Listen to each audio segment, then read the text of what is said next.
is SMNI News Channel. Truth that matters.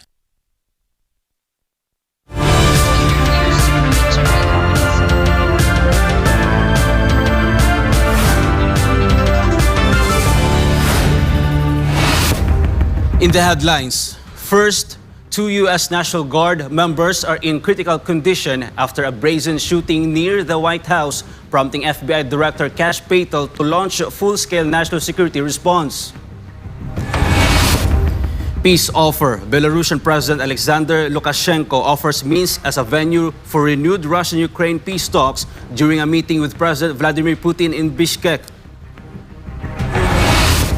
Deadly blaze in Hong Kong. A devastating residential fire kills 44 people and leaves 279 missing as President Xi Jinping orders swift action and support for affected families. Monsoon havoc. Heavy monsoon rains trigger widespread flooding and landslides across Southeast Asia, causing dozens of deaths and mass evacuations in Malaysia, Thailand, Indonesia, and Vietnam. Tourism hit. Okinawa's tourism industry suffers a sharp decline after China issues travel alerts following Prime Minister Sanay Takaichi's Taiwan-related remarks that fuel diplomatic tensions. In the Philippines, 8 lawmakers tagged as contractors face plunder, graft, and bribery complaints before the Ombudsman over alleged conflicts of interest involving DPWH projects amid claims more names may surface. Arrest order. A Thai court orders the arrest of Miss Universe co-owner Ann Jakapong Jakrajutatib over an alleged 30 million baht fraud case. I'm Almar Forzuelo. Newsline World starts now.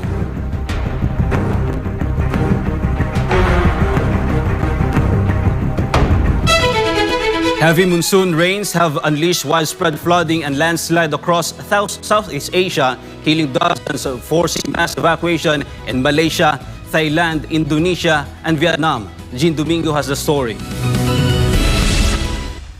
Across Malaysia, torrential rains inundated 10 states this week, with eastern and northern regions taking the brunt. From Perlis, Terengganu, Kelantan, and Perak, show cars pushing through submerged roads as residents wade through knee-deep water. More than 21,000 people have been forced to evacuate, with Kelantan posting the highest number of displaced residents. The northeast monsoon, active from November to March, routinely brings heavy rainfall, but this year's downpour has caused widespread floods and infrastructure damage. In southern Thailand, the situation is even more severe. At least 33 people have died, over 13,000 displaced, and more than 2 million affected across 9 provinces. Hat Yai is among the hardest hit, with residents clinging to belongings as rescue teams move them out on boats. Authorities have declared an emergency in Songkhla province and raised flood alerts to level 4. 3-day rainfall from November 19 to 21 reached 630 millimeters, surpassing the volume recorded during Hat Yai's historic 2010 floods.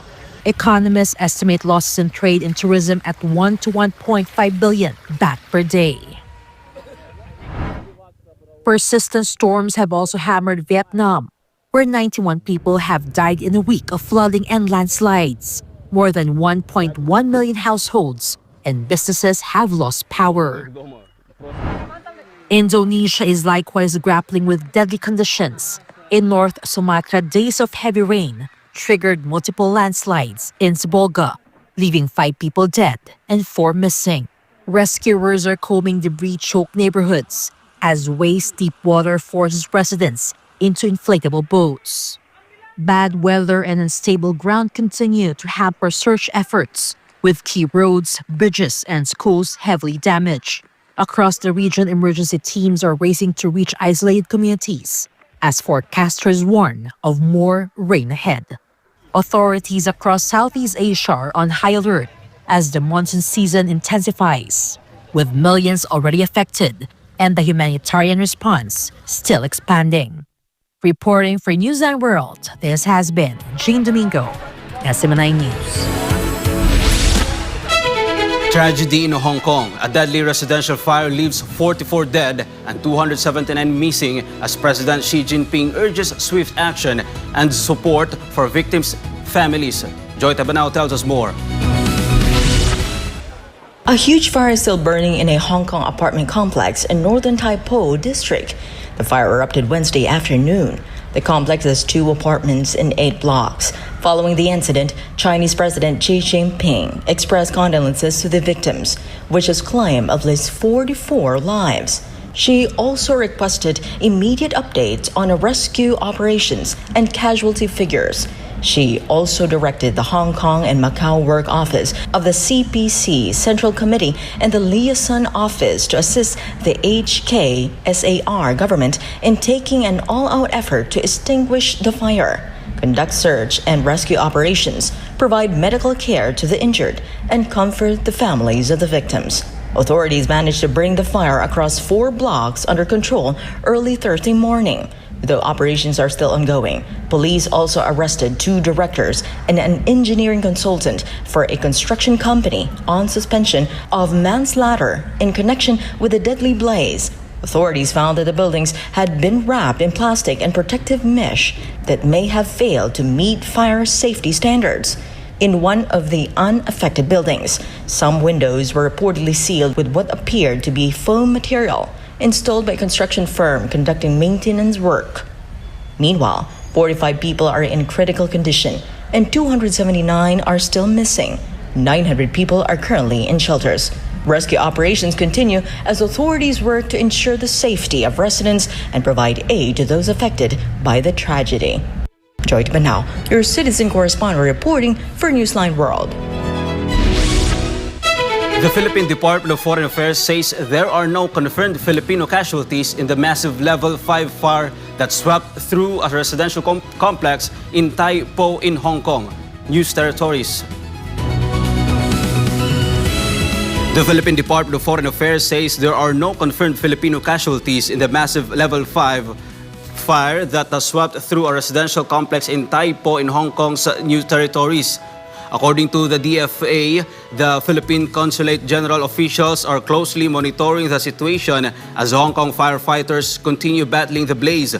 The consulate says it has received unverified reports that some Filipino domestic workers may be trapped inside the affected buildings. That information has already been turned over to Hong Kong authorities for checking an immediate response. Firefighters from the Hong Kong Fire Services Department continue to suppress the large-scale fire, with officials noting that the size and severity of the incident make it difficult to assess the total damage and determine the identities of possible victims at this stage. The Philippine Consulate General assured that it remains in close coordination with the Hong Kong Police Force and is ready to provide assistance to any Filipino who may require help.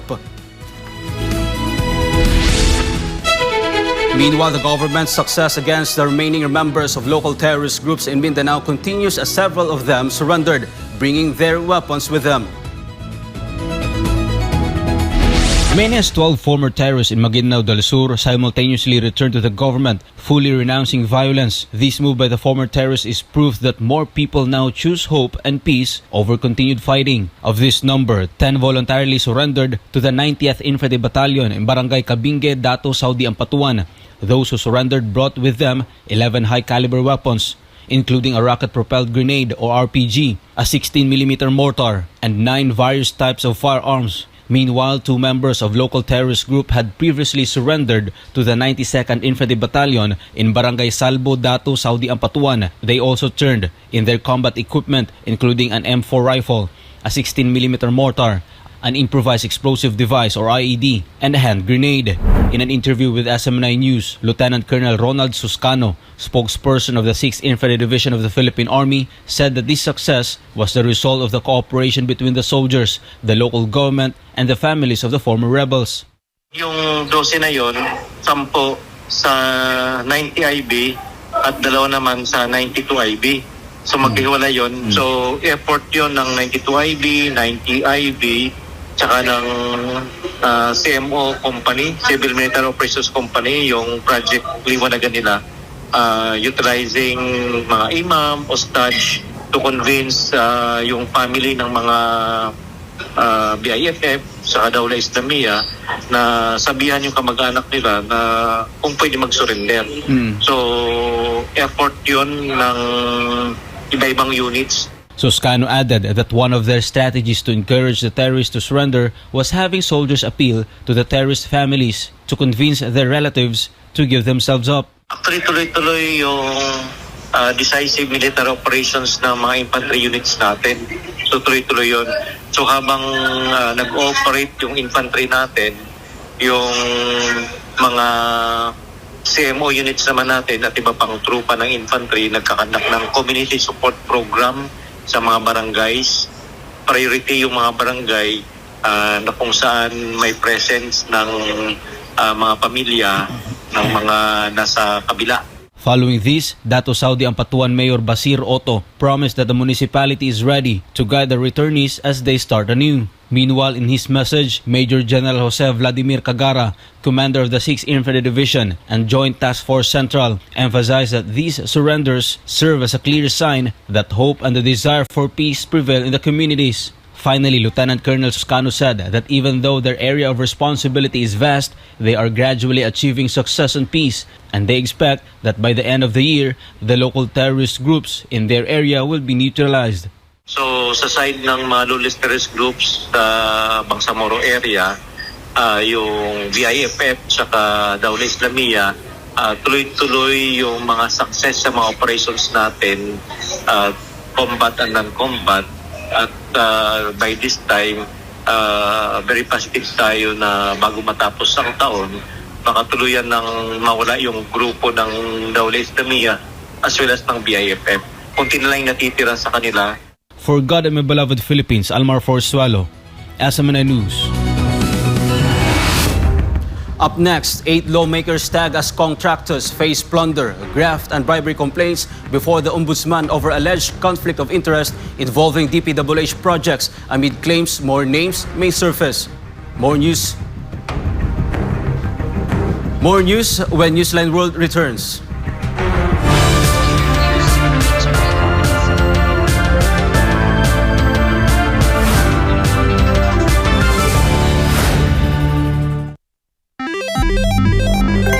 Isang pindot lang, pwede kang maka-jackpot. Mukhang masaya at easy money lang. Sa murang halaga, pwede ka na tumaya sa online gambling at e-casino apps. Mayroong sabong, slot machines, mahjong, poker at iba pa. Kailangan mo lang ng smartphone, e-wallet at internet. Pero ang aliw na ito, unti-unting nagiging bitag para sa mga Pilipino. Lalo na kung ang paborito mong artista o influencer ang mukha ng app. Mas madaling makaengganyo, diba? Parang safe naman kasi may kilalang mukha. Pero sa likod ng ngiti, sugal pa rin ang itinutulak. At syempre, mas madali ring itago ang pagkalulong sa bisyong ito. Walang pisikal na kasino o pasugalan, walang kaharap, walang accountability, kaya't mas lumalala ang adiksyon. Dagdag pa rito, maraming online gambling apps at walang regulasyon. Sa likod ng mga makukulay na interface at papremyo, nakatago ang problemang bumabalot ngayon sa bansa. Ang pagkalulong ng maraming Pilipino sa online gambling. Pwede maglaro kahit saan, kahit kailan, kahit sino, bata man o matanda, pwedeng malulong.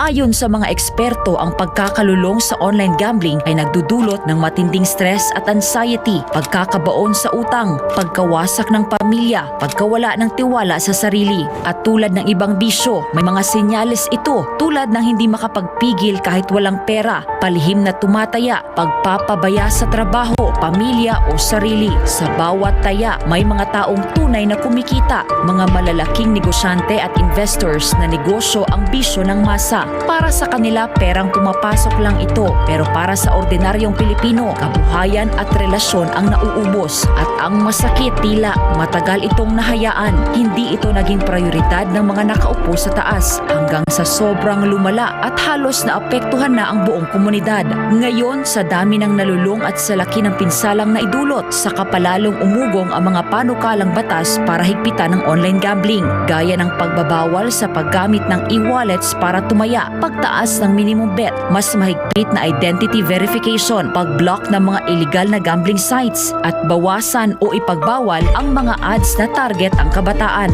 Maaari itong magmukhang laro lang, pero sa katotohanan, isa itong sugal sa kinabukasan. Ang kita na dapat sa mga pangunahing pangangailangan o ipon na uubos sa sugal. At sa mundo ng online gambling, mas madali kang matalo kaysa manalo. Huwag hayaang sugal ang magdikta sa iyong buhay. Isang paalala mula sa SMNI.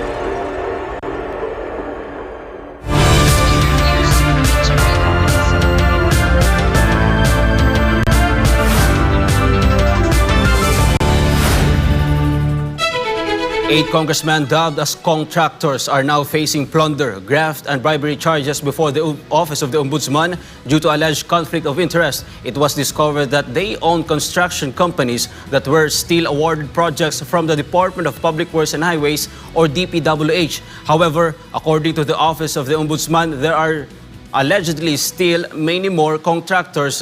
Sheena Torno reports.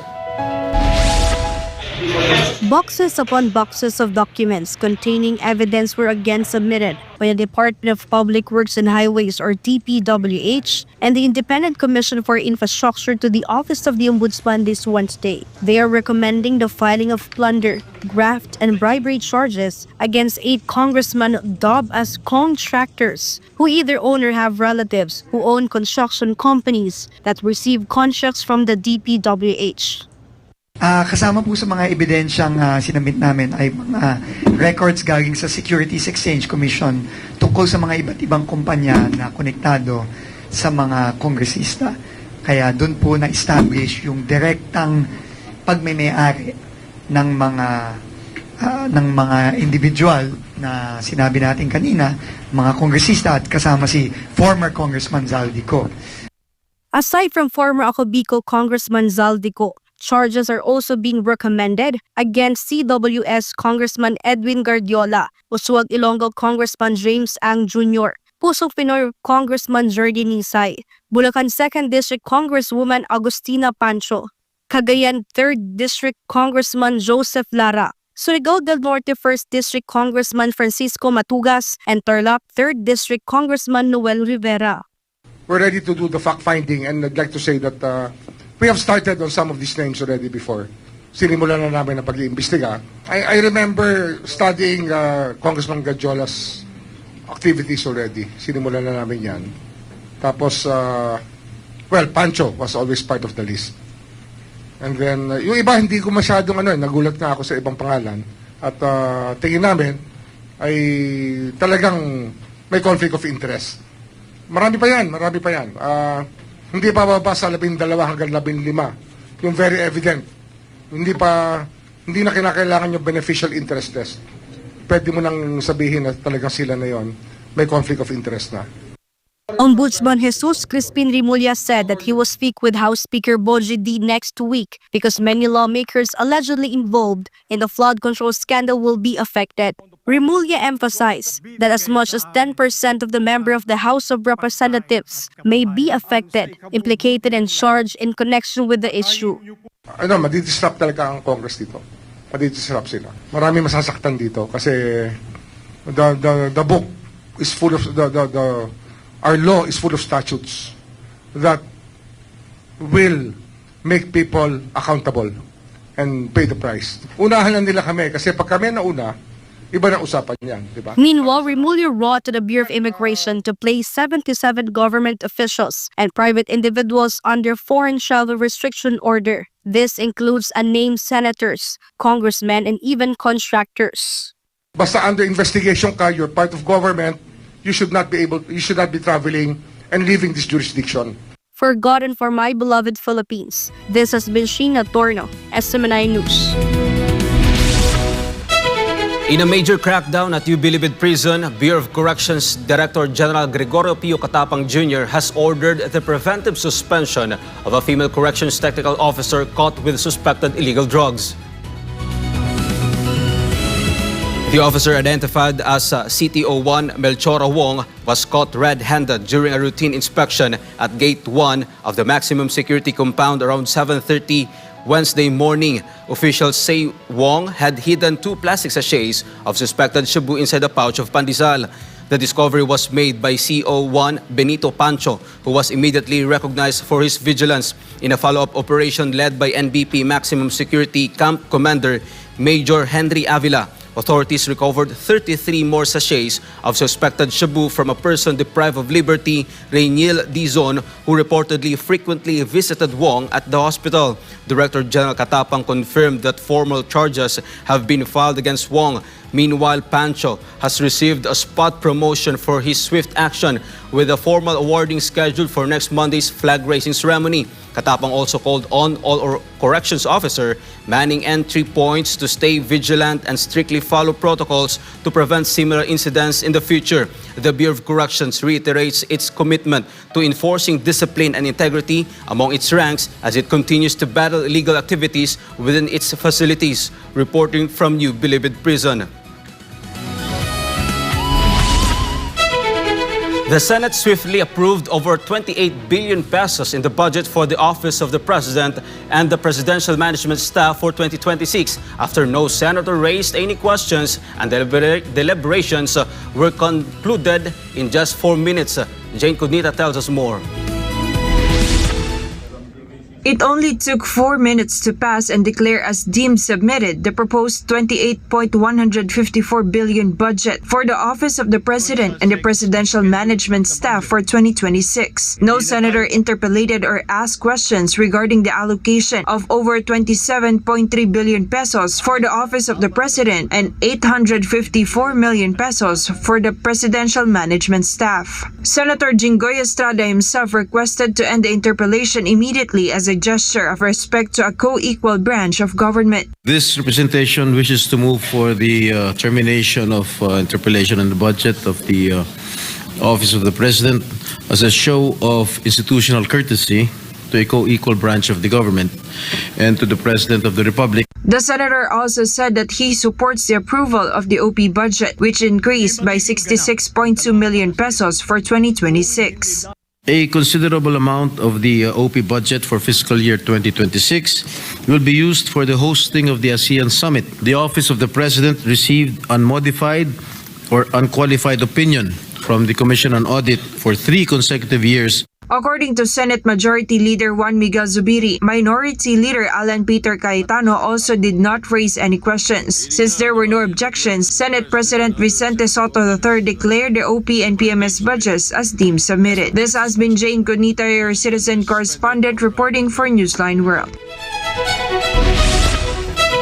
President Ferdinand Marcos Jr. received from the Bangko Sentral ng Pilipinas or BSP the 10 Peso Association of Southeast Asian Nations or ASEAN 2026 commemorative coin and the 12 coin series of the 100 Peso Philippine Festivals commemorative coins, both set for release next year. BSP Governor Eli Romulona Jr. and Deputy Governor Mamerto Tangonan presented the 10 Peso ASEAN 2026 commemorative circulation coin to the President during a ceremony at Malacanang Palace. Also present were ASEAN National Organizing Council Representative Ayan Karingal and Department of Foreign Affairs Assistant Secretary Ana Marie Hernando. The 10 Peso ASEAN coin will be issued in time for the Philippines chairmanship of ASEAN in 2026. It carries ASEAN 2026 logo along with cultural elements such as a woven pattern, rice stalk, waves, and a balangay boat. It also includes a scannable QR code linking users to information on ASEAN 2026. Governor Remolona likewise presented the 100 Peso Philippine Festivals commemorative coin series, a 12-piece non-circulation legal tender set.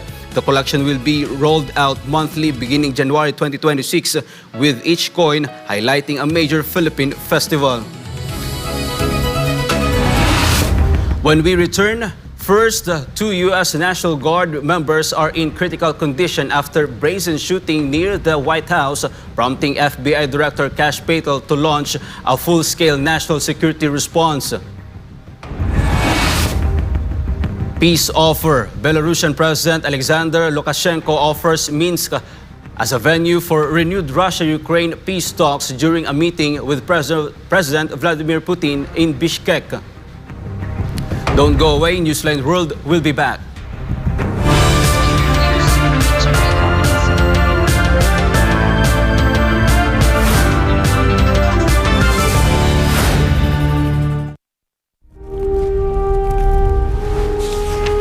Pasasaan pa ang kalayaan kung ang mga alipin ngayon ay sila din naman mang-aalipin bukas.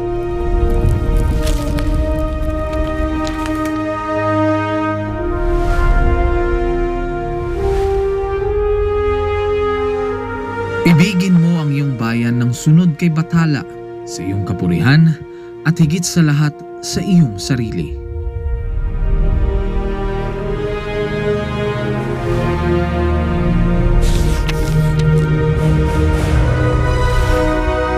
Hindi natin mapapalaya ang ating mga sarili maliban kung sumulong tayo na nagkakaisa sa iisang hangarin. Ang tunay na makabayan ay ang tumutupad ng pagpapabuti ng kanyang mga kapwa, gaano man kaaba ang kanyang katungkulan. Naway magsilbing paalala ang kanilang mga salita upang lalo nating mahalin at tapat na paglingkuran ang minamahal nating inang bayan.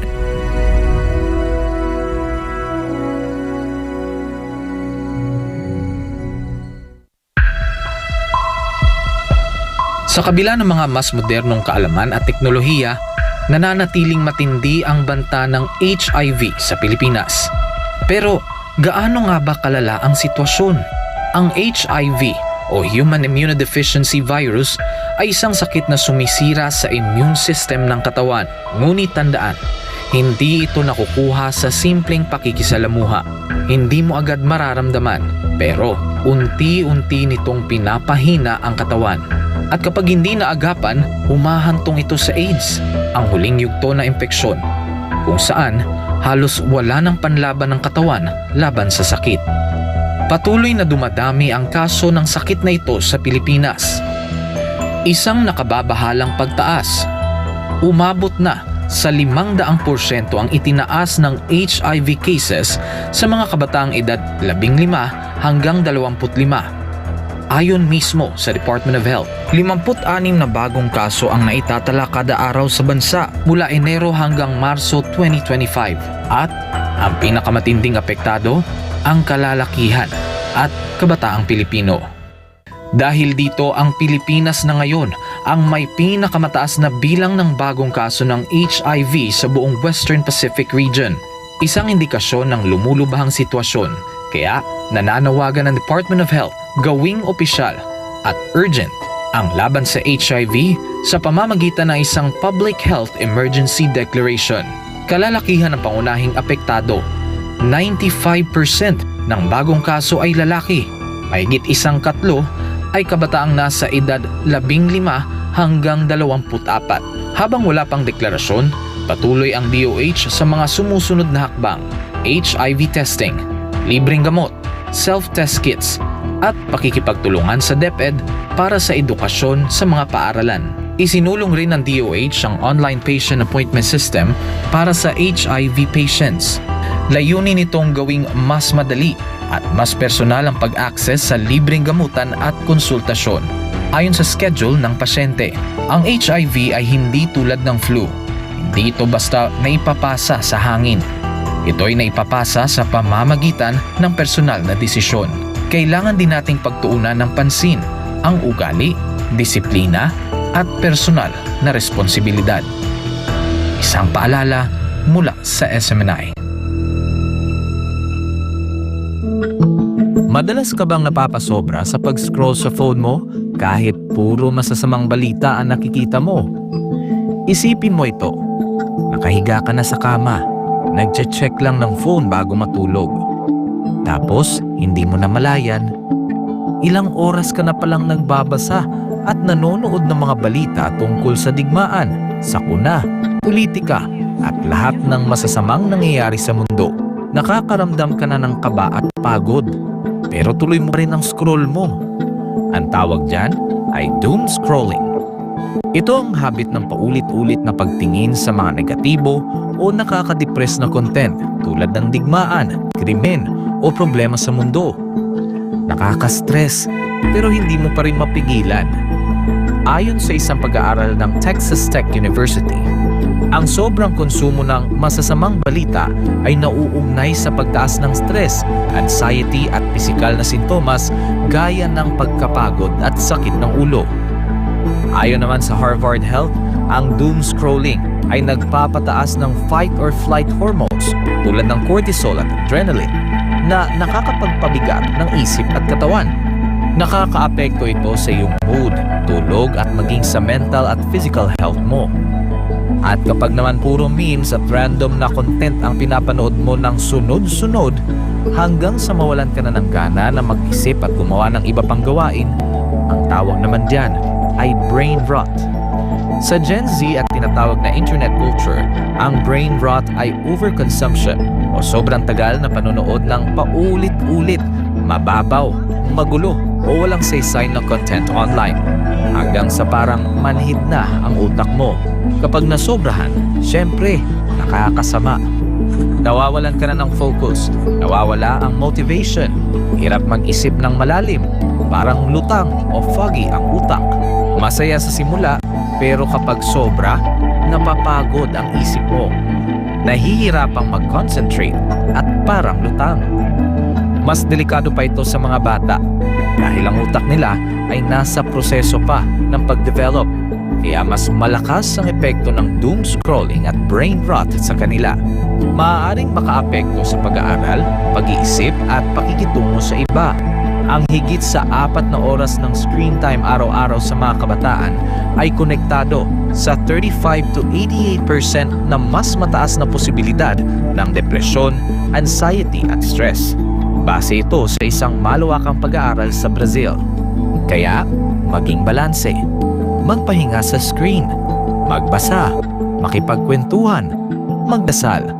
Maging present lagi. Alagaan ang iyong isipan. Kung anong itinatanim sa isipan mo, yun ang lalago.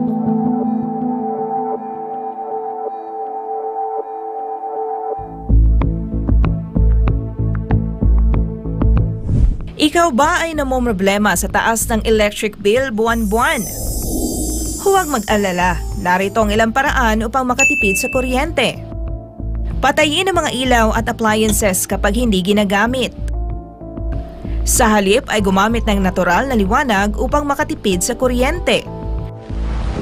Tanggalin sa saksakan ang mga appliances kung hindi ginagamit. Iwasan ang paggamit ng maraming appliances ng sabay-sabay. Gumamit ng LED bulbs. Ito ay mas tipid sa kuryente kumpara sa mga incandescent at fluorescent bulbs. Regular na linisin ang mga appliances tulad ng electric fan, aircon vents at refrigerator. Magkaroon ng takdang araw sa isang linggo sa pamamalansya at paglalaba. Gumamit ng energy-efficient appliances. Tandaan, maging wais sa paggamit ng kuryente upang makatipid para mas gumaan ang buhay. Ang paalalang ito ay hatid sa inyo ng SMNI.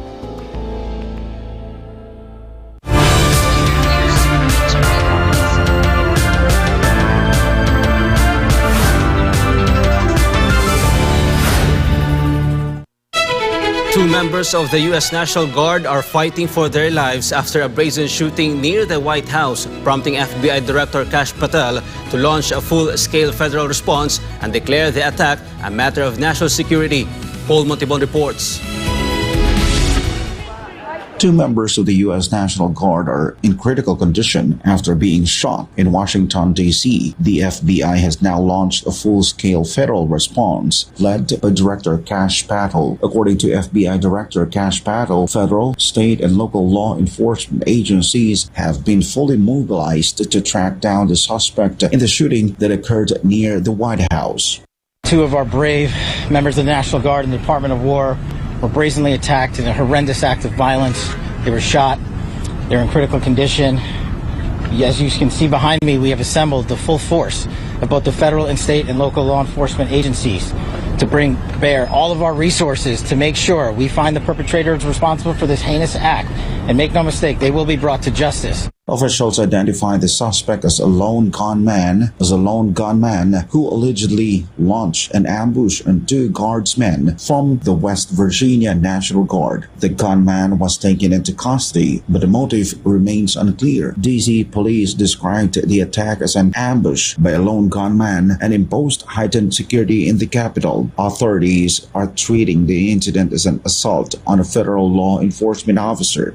The FBI will lead out on that mission with our interagency partners, to include the Department of Homeland Security, Secret Service, ATF, DEA, and we're thankful for the mayor's assistance in this matter, the Metropolitan Police Department and their skills in investigating homicides and gun shootings in this city is exceptional. We will work together collaboratively because this is a matter of national security. Security across the capital has since been tightened. Earlier, the 2 wounded guardsmen are airlifted to the hospital. President Donald Trump immediately ordered 500 additional National Guard troops to strengthen security in the nation's capital. He also condemned the attack and warned that the gunman would pay a very steep price and praised the National Guard as truly great people. According to U.S. Department of War Pete Hegseth, the additional forces will reinforce their resolve to keep the capital and cities safe.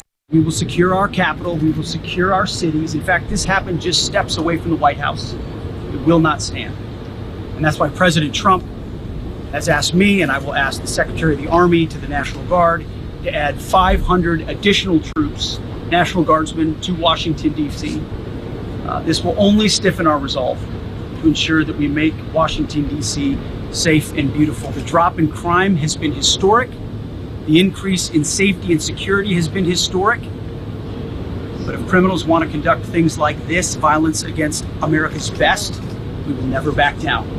President Trump will never back down. The FBI investigation remains ongoing, and the authorities continue to urge residents to stay vigilant as operations proceed. For God and the beloved country, the Philippines, reporting for Newsline World, this has been Paul Montibon, SMNA News. The Kremlin is downplaying the impact of a leaked phone call between U.S. envoy Steve Witkoff and Russian aide Yuri Ushakov, warning that opponents in multiple countries may try to derail ongoing peace efforts. This report. Speaking in Bishkek, Kremlin, spokesperson Dmitry Peskov said that many people in different countries, including the United States, would try to disrupt progress toward a peaceful settlement in Ukraine, a reference to the alleged recording of talks between Witkoff and Ushakov. Вы знаете, на самом деле я бы не преувеличивал значение, первое. Но то, что будет очень большое количество людей в разных странах, включая Соединенные Штаты, которые будут пытаться сорвать вот эти тенденции на выход в мирное русло, однозначно таких людей. Also on Wednesday, presidential aide Yuri Ushakov condemned the leaking of calls with Witkoff, saying the disclosures were unacceptable. He insisted that his conversations with the U.S. envoy were confidential and declined to comment on the content. Есть утечки относительно телефонных контактов, но это никуда не годится.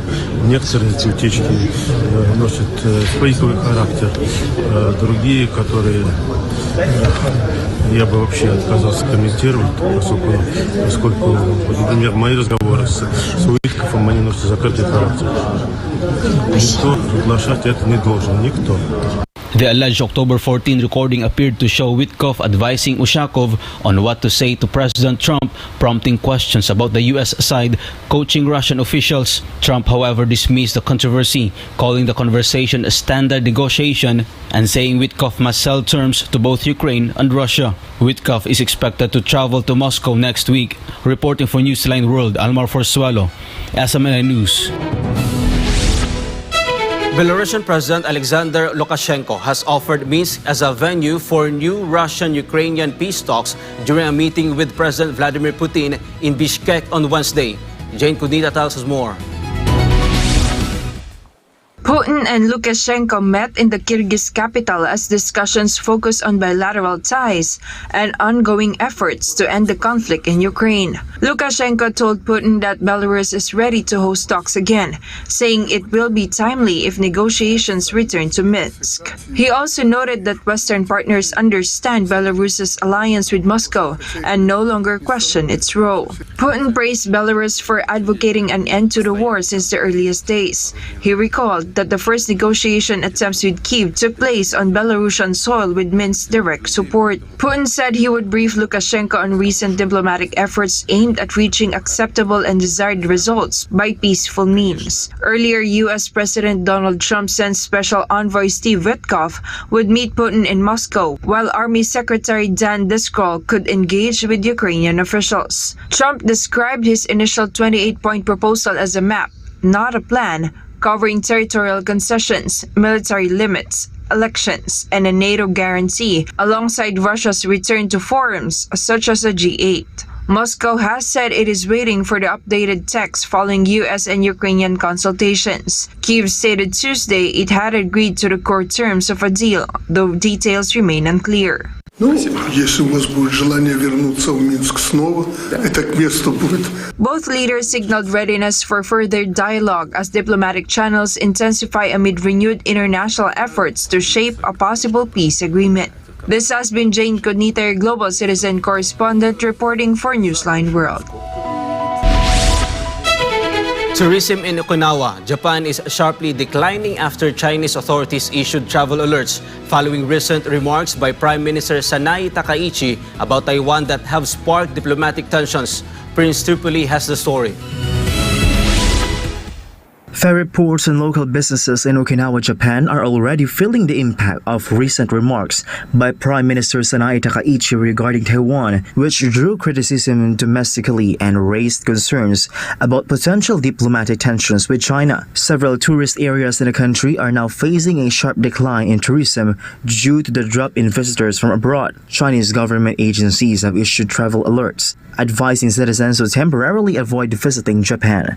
According to China's Central Television, since November 15, over 540,000 tickets to Japan have been cancelled by Chinese travelers, and many Chinese travel agencies have already scrapped group tours scheduled for November and December. Local businesses in Okinawa are being directly affected. Hotels, restaurants, and shops report a decrease in customers, while some group tour bookings have fallen through entirely.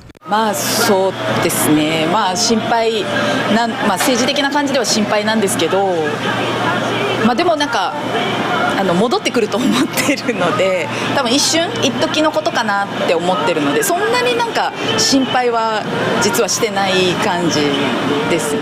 Another business owner added that China is probably the most important country for Japan in terms of imports and exports. He said that if Japan lost China, the country's economy would collapse. 多分日本で一番大事な国は中国なので、これは輸出も含めて輸入も中国がなくなると日本はもう多分パンクしちゃうので、多分喧嘩とかそういうのにはならないと思います。Tourism accounts for roughly 7% of Japan's GDP, according to the World Travel and Tourism Council. Data from the Japan Tourism Agency show that Chinese visitors were the highest spending group in 2024. From January to September, foreign travelers spent 6.92 trillion yen, about $44 billion, with Chinese tourists contributing approximately 30%. According to the Nomura Research Institute, China's travel alert could cost Japan 1.79 trillion yen, around $11 billion in tourism revenue over the next year, reducing Japan's GDP by 0.29%. Reporting for Newsline World, this has been Prince Tripoli, SMN News. An arrest order. A Thai court orders the arrest of Miss Universe co-owner Ann Jakapong Jakra Jutatep over an alleged 30 million pat fraud case. More news after the break.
P-pop kings are back on the global stage. SB19's new single, Burn the Flame, has debuted at number 9 on Billboard's World Digital Song Sales chart.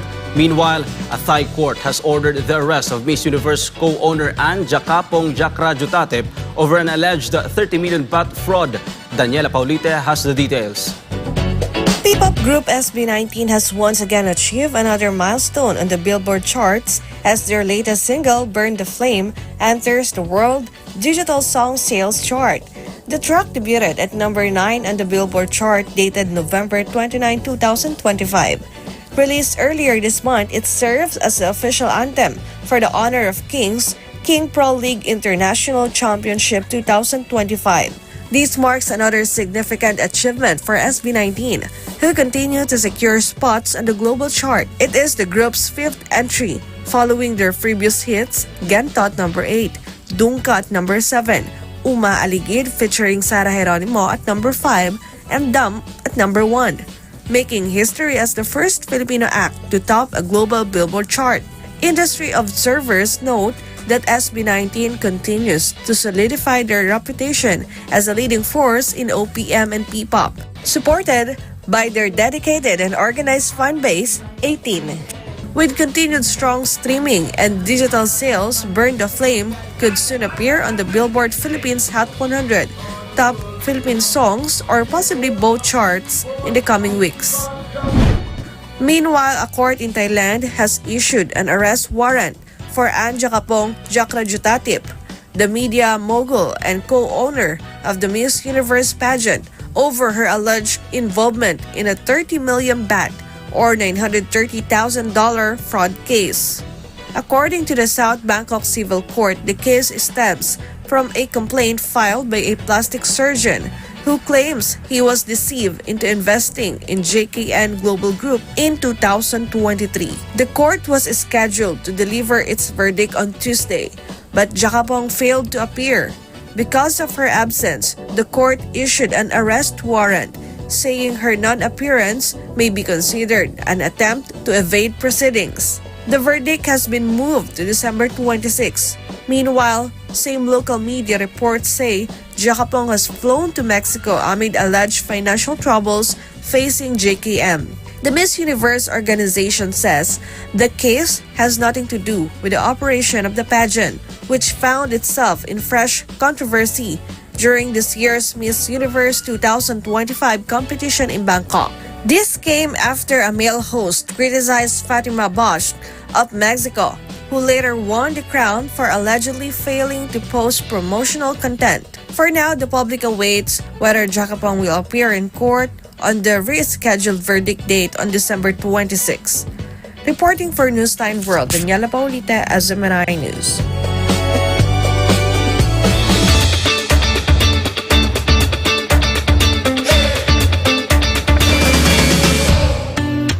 A humanoid robot from China has achieved a groundbreaking milestone in robotics after it completed a 100-kilometer journey from Suzhou to Shanghai, earning a Guinness World Record. Angel Pastor has the story.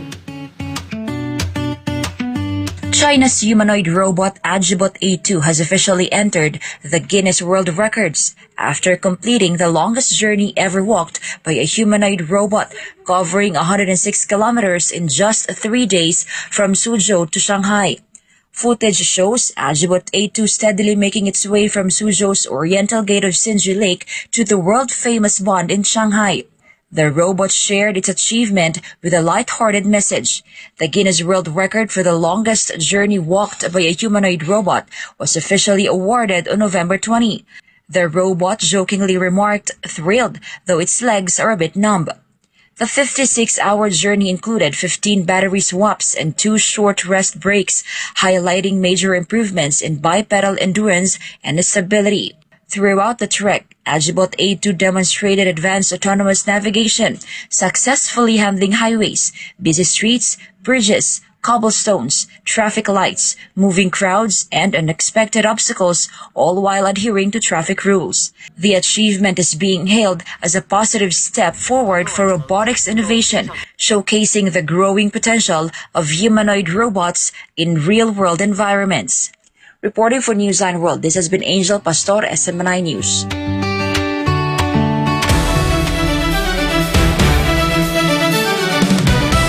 In latest sports, the Boston Celtics snapped the Detroit Pistons' 13-game winning streak with a narrow 117-114 win, sealed after Cade Cunningham missed a crucial late free throw. Meanwhile, Aster Chalmers welcomed the confirmation of Ahmedabad, India as the host city for the 2030 Commonwealth Games.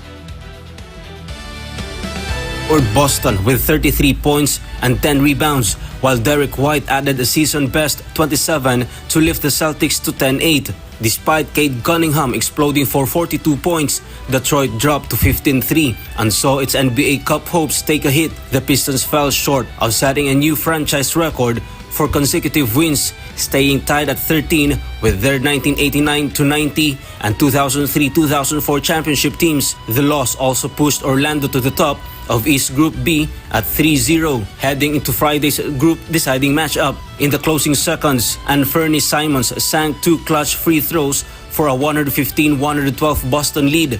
Cunningham earned 3 attempts after being fouled near midcourt but failed to convert the last one. Peyton Pritchard iced the game at the line, and a turnover by Jalen Duren ended Detroit's chance at overtime. Elsewhere in NBA Cup play, Toronto clinched East Group A and the Lakers secured West Group B.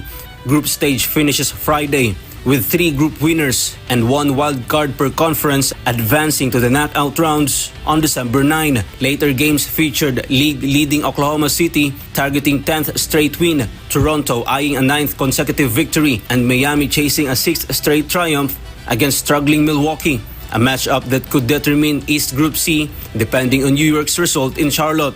Meanwhile, Aster Chalmers, who made history by earning Gurney's first athletics medal with his 400-meter hurdles bronze at Birmingham 2022, said the confirmation offers renewed stability following Australia's withdrawal from hosting the 2026 Games. Glasgow has since stepped into stage a scaled-down edition next summer. The 25-year-old, a 5-time British champion and Olympic and World Championship semi-finalist, is expected to be among Gurney's 20-athlete lineup for 2026, provided he stay injury-free. He stressed the significance of the Commonwealth Games for Guernsey, as it is the highest international platform where they compete independently.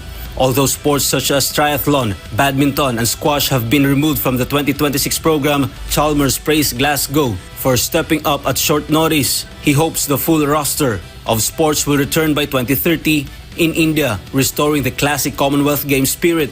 Chalmers acknowledged the disappointment faced by athletes whose events were excluded, calling it unfortunate, but noted he was fortunate that athletics remains a core discipline. He looks ahead to the 2030 Games with optimism, believing it will provide more athletes across the Commonwealth a chance to compete on the world stage once again.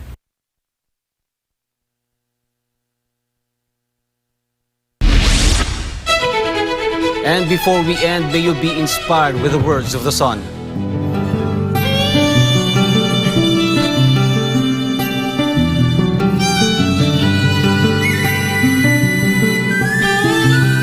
Start strong, finish strong, quitting is not an option.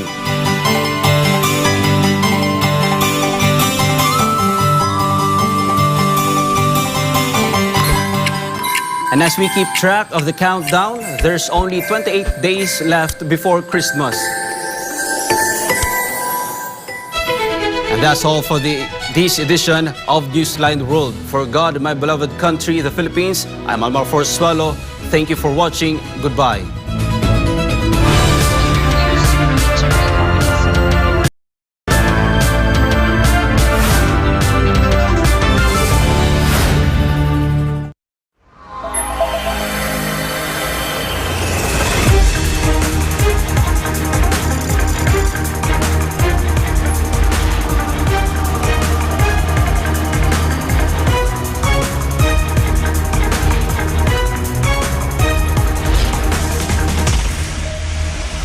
This is SMNI News Channel. Truth that matters.